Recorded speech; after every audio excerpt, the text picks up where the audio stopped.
आज मेरे reading challenge का 7वां दिन है और आज मैंने जो पढ़ा है वो मैं आपको बताती हूँ। मैं पढ़ रही हूँ संकल्प, आचार्य प्रशांत जी की बुक है ये। और जो मुझे समझ में आ रहा है वो मैं आपको बताती हूँ। जो अभी वाला जो मैंने पढ़ा है उसमें ये है, जो चैप्टर का नाम है स्पष्टता, क्लैरिटी। तो जो क्लैरिटी है आपको कब आएगी क्लैरिटी? आप जब तक अपने आप से क्वेश्चन नहीं पूछोगे कि जो मैं कर रहा हूं या कर रही हूं वो सही है या गलत, या ये करना चाहिए और इससे मेरी जो लाइफ है उसमें क्या इफेक्ट पड़ेगा।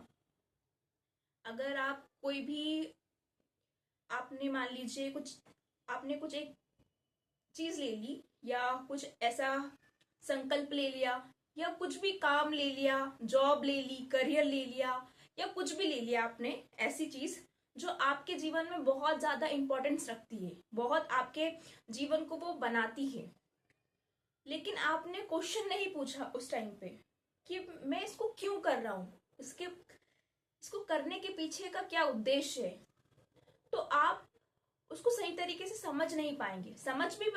अगर मान लीजिए आप आगे भी पहुंच गए तब भी आपको लगेगा कि उसका उद्देश्य क्या है। तो बिना उद्देश्य के ऐसा हो जाएगा कि बस आप करे ही जा रहे हैं।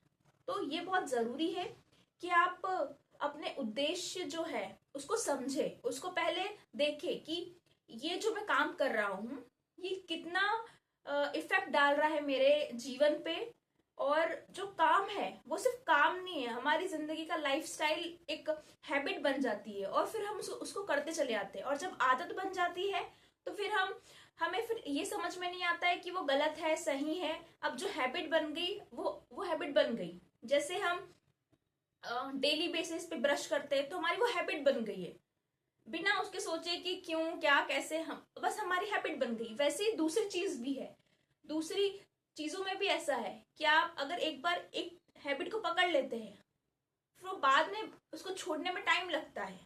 अगर आपको समझ में आ जाता है कि हाँ मुझे इसको छोड़ना है, मुझे इसको क्यों छोड़ना है, अगर आपको ये पता चल गया, इसका पर्पस पता चल गया कि आपको इसको क्यों छोड़ना है, तो आप छोड़ पाओगे। लेकिन अगर आपको उसका पर्पस नहीं पता चला कि मुझे छोड़ना क्यों है उस चीज को, आपने अपने आप से क्वेश्चन ही नहीं पूछा कि क्यों छोड़ना है, तो फिर आपको प्रॉब्लम आएगी। तो सबसे ज्यादा जरूरी ये है कि अपने आप से क्वेश्चन पूछा जाए। अगर क्वेश्चन पूछा जाएगा तो चीजें और आसान होती जाएगी।